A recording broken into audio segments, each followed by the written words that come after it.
Hello, my name's Tipper, and today we're going to be talking about some of the rich, colorful Appalachian language, specifically words and phrases that start with the letter E. I'll be using the Dictionary of Smoky Mountain English for the words that I'm going to share today. You can find this book online. It's very expensive because it's out of print. I've had mine for a long time, over 10 years. However, they're supposed to publish a new one, a new edition of it, sometime this month in June, so maybe you can be on the lookout for that if you are interested in it, because I believe it'd be much more affordable for you. So we'll start with E, in the letter E. This first one is one I've never heard of, but I just thought it was really interesting. It was early candlelight is the entry, early candlelight. So it says dusk, that's what it's describing as dusk. We would say dusky dark, it's almost dusky dark. But so in 1923, in Math's Tall Tales, accordingly, it was narrated around that there would be preaching every night at early candlelight, beginning with the new moon in May. So they were going to have preaching, and they're saying it would begin at early candlelight. So that's one I've never heard. I'll be interested to see if you've heard that one before.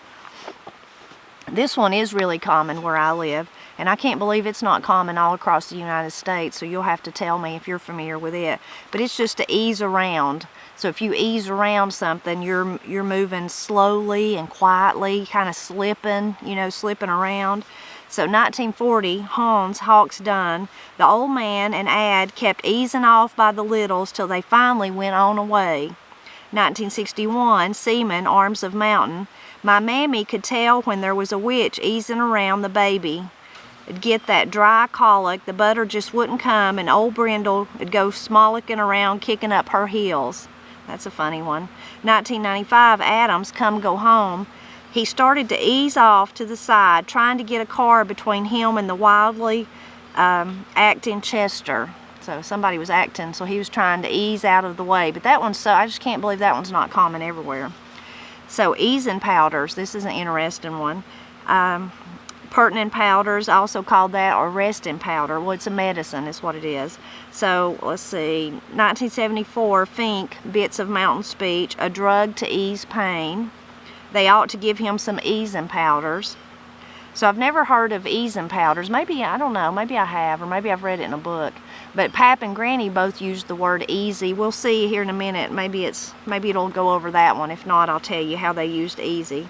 So the next entry is Easter bush. So an Easter bush is a forsythia, what we would call yellow bells. We didn't call them Easter bushes, we called them yellow bells. I have a video about that if you'd like to see that one.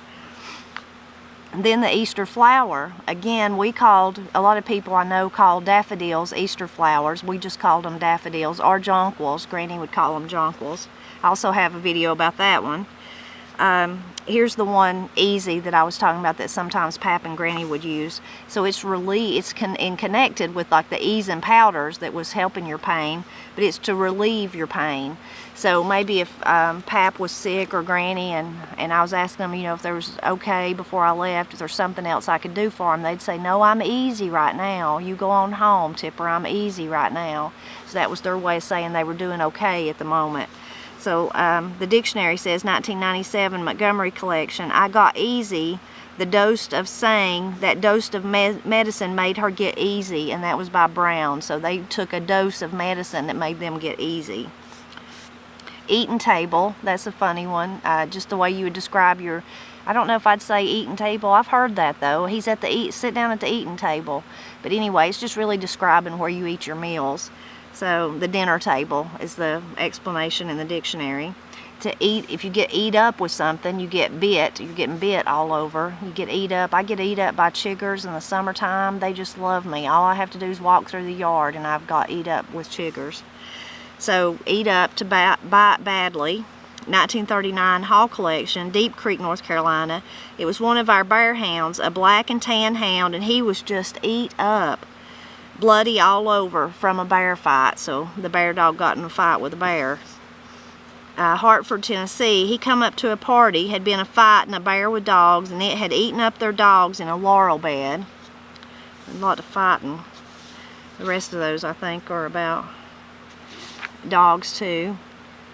And this is an interesting one. It's not really a word, it's just more of a grammatical thing, is that we add ed to a lot of words that don't really need them. I mean, it's not right. It's a different, let's see if I can think of one, like blowed. We would say it blowed those trees down instead of we should say, you know, the trees were blown down.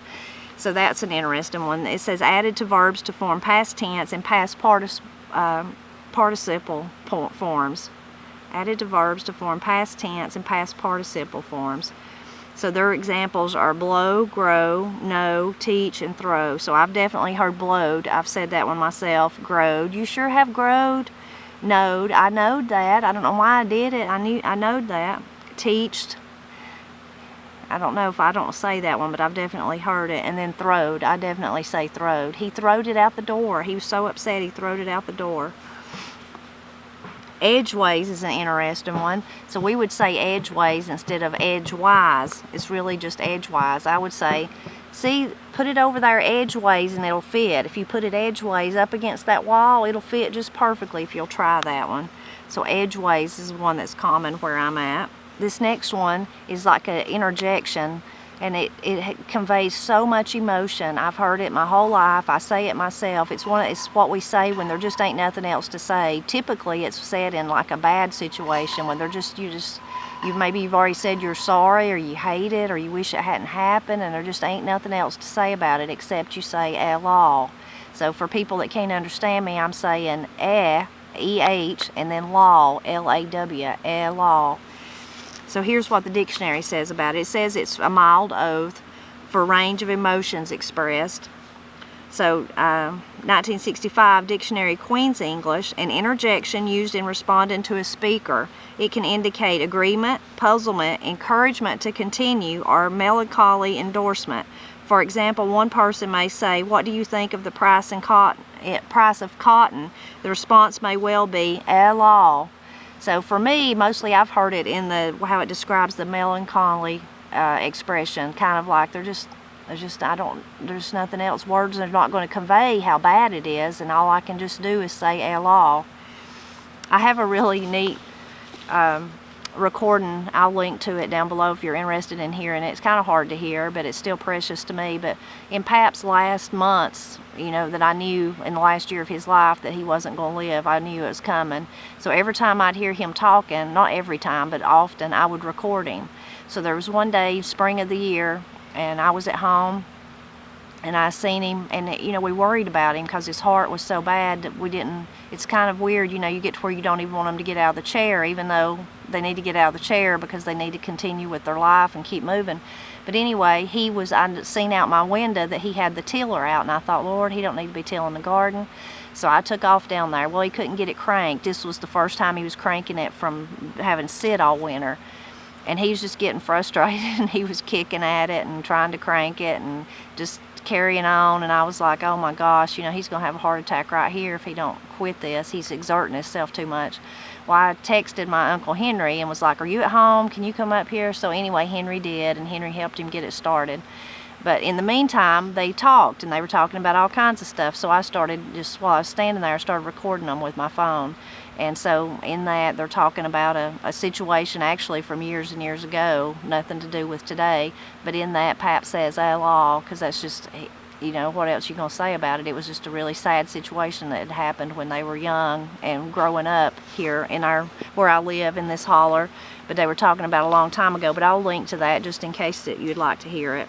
But that's one of my, it's not my favorite interjection because it always means sad, but it's just something that immediately if I hear somebody say that, it makes me feel at home, if that makes sense, because it is so common.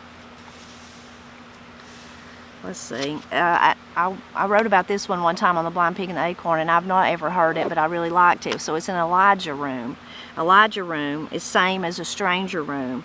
1995 Trout Historical Buildings. Whether they charged for the service or not, mountaineers created little barriers between themselves and their overnight guests. Some Cades Cove residents framed in their porches for this purpose and called them stranger rooms or Elijah rooms for the biblical character. a latch string in the front door of the home, pulled in, locked the family in and the stranger out. So it was like a little area that they would fix, so they knew strangers might come by and need a place to spend the night, and they didn't want to turn them away, but they didn't want them to sleep in the same area where they were sleeping, so they made these little rooms and they called them Elijah room or a stranger room. I've never heard that growing up, but I just thought it was really neat, so please let me know if you've heard it. The Empress Tree, the Princess Tree. So, of course, it has a Latin name that I can't say, but I wrote about it one time on the Blind Pig and the Acorn too. I'll link to that because it's a really interesting story about it, how it started. So if you first let me describe the tree. If you've drove through the Nantahala Gorge, or a lot of the gorges through Appalachia, in my area have them. I think they're in the Ocoee too, but out towards Asheville around there. So it's sometimes called the Princess Tree too. But they have really big leaves, and they have like a purple little bloom. Well, they're not native. They're not native to Appalachia at all. They were brought back here. I think they're from, I can't remember now. I need to go back and read my own post if they're from somewhere in Asia. Anyway, but they were imported here, and then they do spread in certain places. Well, I won't spoil the story for you. You'll have to go read it on my blog, but I'll link to it. But it is a great story about how one come to be under my kitchen window, and how I couldn't let it stay there, but then how it took me on this journey of a story of learning how it got to my mountain holler, and who a man I never met before in my family, how he brought it and why he brought it. So it's really interesting for me, and it's almost like at the end of my journey of finding out about it, it was almost like he had come up and knocked on my kitchen window and said, "Hey, come find out about me. You need to know this." And I'm so glad I did all that, of course, just because I learned about him. But that tree, the one tree that's connected to him that was further down the road, it is now gone. It's dead. It's gone. So if I hadn't wrote about it and documented it and took a picture of it, nobody'd never believe it. Anyway, enough about that. Okay, so end of one's row, that's just a phrase. So if you're at the end of your row, you're at the limit of what you can tolerate. You've done and tolerated all you can, the end of your row, if you're at the end of your row. So that's an interesting one. I like this one, the epizootics.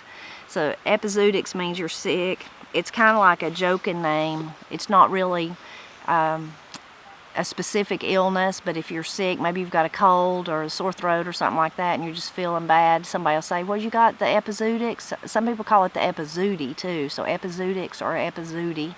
So it's just a humorous way of talking about being sick. Evening, I think the evening is the interesting one. We say of an evening and of a morning, but evening in Appalachia, and this is the way I grew up, is not like today we think of evening like after 6 o'clock at night or something. No, evening was after mealtime, after dinner. Dinner was served at 12, in the middle of the day. After dinner and between supper, that was evening. That's the evening. If I'm gonna go out and pull weeds of an evening. After eating dinner, it's not really at night, it's during the daytime. So that evening in Appalachia, in my area of Appalachia, for sure, was describing that time between dinner or lunch, as you would say today, and supper. That was the evening. So that's interesting. I'll see if you are familiar with that usage. So the middle of the evening is about 3 o'clock. That was 1939 from the Hall collection, Cades Cove. Mountain people, for southern mountain people, evening begins at 12 o'clock noon.